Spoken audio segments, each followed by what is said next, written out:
all rap metal sucks. On this episode, I'm going to give examples of great rap and great metal, and then I'm going to illustrate the reasons why rap metal fails to reach the level of greatness of either genre. Then, I'll provide examples of exceptions that prove the rule. Welcome, metalheads. I'm the host of Heavy Metal Philosophy and writer for Metal Digest, John Barbas. Make sure you stick around to the end of the episode for this week's Riff of the Week. Now, this week, I'm really excited because we're getting a new album from hardcore band Incendiary. It's called Change the Way You Think About Pain, and I've really gotten into them recently. It really got me thinking about rap metal because this band, it kind of has influences of rap in it a little bit, and I like the way that they do it. Now, I would also argue that merely talking quickly and angrily is not the same thing as rapping. So we have arguments to make about hardcore music in general, but let's just talk about the overall reasons why rap metal sucks. First and foremost, I do not hate rap. I'm not one of those people who's like, keep rap out of metal because it sucks. I like rap when it's good. Now, being a metalhead, it should really come as no surprise to you that the kind of rap that I was into as a kid was the really hard rap. I was into stuff like Mystical, C Murder, and then also being somebody who's interested in philosophy and history. It should also come as no surprise that I was interested in artists like Immortal Technique, KRS-One. So thinking about rap artists like that, and then think about rap metal bands. Who in the rap metal genre is dropping lyrics like Immortal Technique or KRS-One? You tell me. And for you longtime listeners, it's already well established what kind of metal I'm into. I grew up on Metallica, and now I'm into really heavy bands like Enforce, 200 Stab Wounds, Opeth, Tribal Gaze, bands like that. You tell me, which rap metal bands have riffs of that caliber? You're not really going to name one, are you? You see, here's the problem.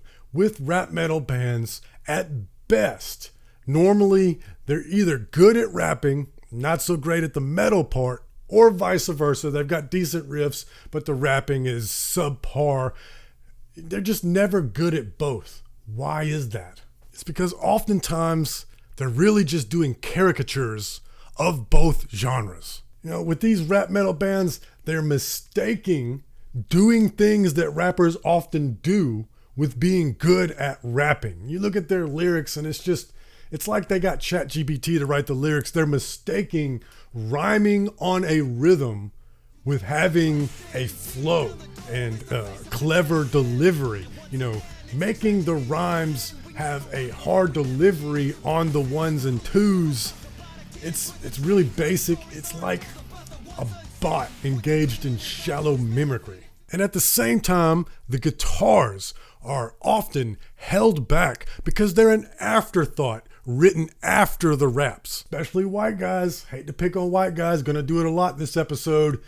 They mistake speed with skill, both on guitar, which is well established in the metal community, but also in this case as rappers. Just because you do the words fast does not mean that it's a good rap. And oftentimes, when you're rapping like that, it doesn't leave any room for the guitar to do anything memorable. So therefore, it's just a background instrument as a vehicle for the rapper. And when they are trying to do something interesting, again, they're trying to mimic the genre of rap. They try to make groovy sounds, and so it winds up sounding neither groovy or metal. And by the way, guitar is not a groove instrument. That's what the drums and the bass are for. Think about all the bands that I've shouted out on this podcast for being groovy in this death metal renaissance we're living in right now. Exemplars of this are 200 Stab Wounds, Frozen Soul, Tribal Gaze, bands like that, at their grooviest, during their most stank-faced sections. What's doing the grooving? It's the drum and the bass. Ask yourself, during that section, what is the guitar doing? What is Enforce doing during their most grooviest sections? The guitars are just chugging on the E. The guitars are to provide crunch and melody. The groove comes from the drums and the bass. And drums is really another place where guys in rap metal are not doing it correctly. Most rap is made with drum machines. They find the drum parts that are groovy and they stick with that pocket. Rock and roll drummers, live drummers, most often their egos are too big. It's just too much fun. They can't just sit in the pocket for the entire concert. It's a need that drummers have to play fills, to crash the cymbals all over the place. And in a rock and roll setting, that's super fun. That's what I want out of it too. But when it comes to rap, you need to hit that snare. You need to be on that hi-hat and lock in that groove and stay there. And then there's the electronic elements of rap. Oftentimes the guitar players in rap metal will try to mimic that electronic sound. And again, I'm using that word mimic. A guitar is not a turntable. It is not a synth. It is not a keyboard. It is not a sample. It's never going to sound like that. And so what guitar players often do is they just try to make weird noises to, kind of funk it up a little bit. And they go for a lot of dissonance. This will be immediately familiar to those of you that were fans during the nu metal era, because that's what all those guitar players were doing. Speaking of nu metal, let me just be clear. Nu metal is not rap metal. There's a difference between trying to be a rap metal act and having rap influence. Let's talk about some of the greatest nu metal bands. We're talking Korn, Slipknot, Seven Dust. When are they at their best? It's when they're doing themselves. That's what's led them to these monumental heights. Remember their early career. What is the most cringe stuff that they did? It was right at the beginning of their careers when they tried to rap. Jonathan Davis is not a rapper. But it's not just that the musicians are doing a cheap facsimile. It's also the genres just don't mix. We love to mix genres and come up with whole new genres, but some genres just don't mix. It was half a decade ago, Nashville tried really hard to incorporate rap into country, and it failed miserably because those two genres do not mix. Ska and classical will never mix well together. Some genres do mix really well. For instance, pop and rap mix very well. And there's a reason for it. They've developed some best practices that make it mesh. And when they go outside of those best practices, it doesn't work. You will never hear Rihanna rap. And you'll never hear Kendrick Lamar sing. That's not the way it works. Whenever a rap song requires a catchy or epic sounding chorus, they bring in somebody like Rihanna to sing that part. Or when a pop artist wants to have a rap section during the bridge, they bring in somebody that's actually good at rapping. Taylor Swift doesn't go out there and rap. I don't know if she's ever had a guest rapper. I'm just saying they bring in somebody that's good at it. They stay in their lane and then they delegate to experts the parts that need it. They don't have middling pretenders. Let me make an analogy, and this is going to sound really weird at first, but just stick with me here, okay? I've got donkeys in my backyard. I love my donkeys. Now I want you to imagine a donkey that has some sort of body part that doesn't belong. Like, imagine my donkey and it has fins and flippers instead of hooves. Well, that would be lame, useless, and it would look ridiculous. That's like mixing country and rap or rap and metal.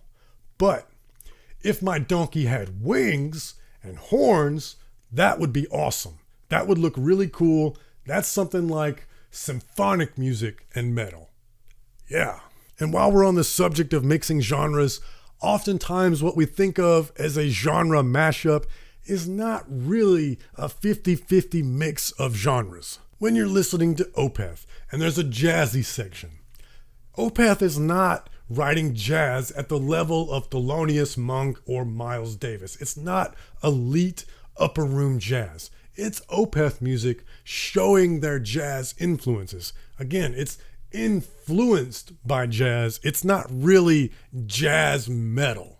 Kind of a good example is pro mixed martial arts fighters. If you have somebody that is an elite world-class jiu-jitsu fighter, somebody who is a top-tier grappler, oftentimes they're not really going to be an expert level kickboxer at the same time. It's very difficult to be elite at more than one discipline because there's only so much time in the day. You can get good, obviously, you can get good at multiple things, but it's really hard to be elite at multiple things. So, you can be elite at this thing and good enough at this other thing, and that's often what happens with rap metal. And I really have to make one last criticism of rap metal. The white rappers, they're not good. They don't sound good. There are no white rappers that sound good, with limited exception. And here's where people go, Eminem. I disagree. I think Eminem sounds like a white guy. I acknowledge his talent as a lyricist and his delivery, but his voice, he sounds like a white guy. It's really the same thing with blues music, with limited exception. There's no white guys that when you hear them sing the blues, you go, oh man, that's so soulful. I can hear their pain. No. The best sounding blues music is sung by black dudes. And like I said, there are limited exceptions. With blues music, I can think of two white guys that sound as good as black guys when they sing, and that's Johnny Lang and Tab Benoit. Every other white blues singer sounds like a white guy trying to do what the black guys do. Joe Bonamassa. I love Joe Bonamassa. He's an amazing guitar player, but am I going to pick him as one of the great blues vocalists? Nah. And in fact, his best songs are his more rock-oriented songs. Eric Clapton, great guitar player, not a great blues singer. Stevie Ray Vaughan also sounds like a white guy when he sings. Great guitar player. White guys are plenty good at playing guitar. They can play bass and drums in blues bands, but the best singers are black guys. And it's the same thing with rap. There's like two white guys that sound good when they rap. That's Vinnie Paz, and maybe you could argue LP from Run the Jewels. Everybody else, Logic, Eminem, they all sound like white guys. And when it comes to white guys, this is the part that drives me the most crazy in rap metal. In power metal and death metal, where they're singing about fantastical and absurd things, I don't really need for my death metal singers to be an actual serial killer. And I obviously don't think that the power metal guys are actually slaying dragons or, I don't know, being a general in a historical battle or some stupid nonsense like that. But with rap in particular, that is a genre that leans on credibility.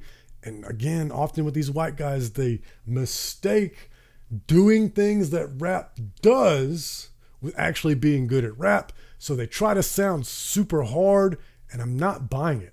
I'm not buying it, especially in rap metal, where on the one hand, the rap guy is rapping about how hard he is and how tough he is and how he'll chew up all the other MCs. And then when the singer gets on, the singer is singing about how damaged and broken they are, what a sad boy they are. Well, pick one. Are you a hard ass, or are you damaged goods who is going through a depressive attitude? I just heard you cry. Are you a hard ass or not? I would advise y'all to rap about things other than, oh, you're a gangster. You look like you're from the suburbs. I don't believe you. So, speaking of rapping about other things, let's talk exceptions. Okay, for exceptions, and I've had this conversation a lot with friends about how I think all rap metal sucks, and inevitably somebody will bring up some band and I'll think, that band sucks too. What are you talking about? But there are exceptions to the rule. And before we get into that, I just want to say, as a philosopher, the mere presence of an exception to the rule does not disprove the rule. It in fact proves the rule. If I say that all rap metal sucks and you come up with a singular example of a band that doesn't suck, that doesn't make the rest of those terrible rap metal bands all of a sudden not suck. Furthermore, why is it called an exception? Because by definition, they are exceptional. See, it proves the rule, because a band has to be so good as to be exceptional to get over the fact that all of their contemporaries are fucking terrible. Rage Against the Machine. Rage Against the Machine doesn't suck at rapping, and the music also rocks. I would be perfectly willing to hear the argument that they're not metal and therefore not rap metal. It's more rap rock. Okay, I could buy that. But if I'm being generous, I would say Rage Against the Machine is a good rap metal-ish act. Don't come at me with Linkin Park. I mean, I know everybody loves Linkin Park. I was not really that much of a fan. I respect them. It's just not my thing. But even if you are a fan, would you hold Mike Shinoda up with the great MCs of rap? Or did he just kind of do what fits their music? I would argue the latter. Bro, what about Body Count? Yes, of course. All respect to the OG of OGs, Ice-T. I will never say a bad word about Ice-T or Body Count. I love that band, of course. You know, I just won't say anything at all. I love Body Count. But at the end of the day, my favorite acts that incorporate rap are not rap metal, they're rap influenced. That's where y'all need to go with this. The best bands that love rap, they incorporate rap into their style, but they're not trying to force a square peg through a round hole. They're not trying to mimic rap or, make something work that doesn't. It influences their style the same way that, maybe I'm into classical music and I'm in a thrash band and a couple of classical influences seep into the riffs. That's great. And the bands that do it best, they do that. Their rap influences, they don't purposely out the gate go, we're going to be the best rap metal band. It doesn't exist. And that's where we come full circle to talk about Incendiary. Incendiary rules. They're a hardcore band from New York. The riffs, goodness, they're heavy. It's very like slam meets hardcore oriented riffs, super groovy, super heavy.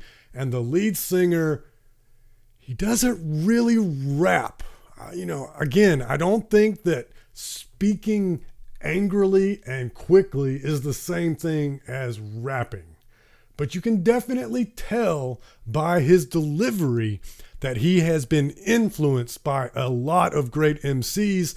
And so what you get is this pissed off punk rock sounding flow with rap influences. And it's just chef's kiss. The marriage between the pissed off political message of this hardcore band with the slam heavy riffs. It's like peanut butter and butter. What? It's like peanut butter and jelly. And here's the thing about being political. It lends you credibility. When you're not, quote, rapping about what a hard ass you are, then I don't have to suspend my disbelief. I don't have to buy your character. When you're talking about the system is corrupt and you're pissed off about it, people from all backgrounds can get behind that. I don't need you to be credible. You're not claiming to be a gangster.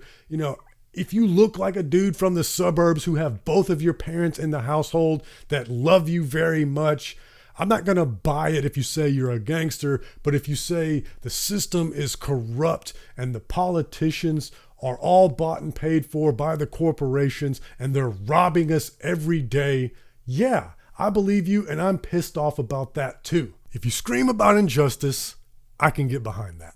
But don't just take my word for it. Tell me what you think. I'm sure some of you like some rap metal, and I just don't get it. I'm a boomer. Give me some examples of somebody that is both an elite level MC and the metal part is as heavy as Frozen Soul, Tribal Gaze, Bloodbath. Elite level metal, elite level MC.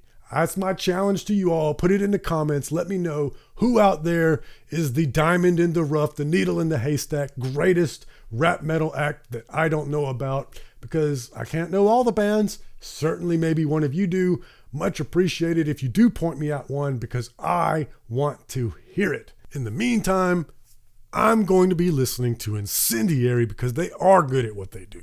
And that's why this week's riff of the week is Bite the Hook by Incendiary off their upcoming album, Change the Way You Think About Pain, which releases this Friday, May the 26th. Make sure you get it. Their previous albums rule. I'm sure this one will too.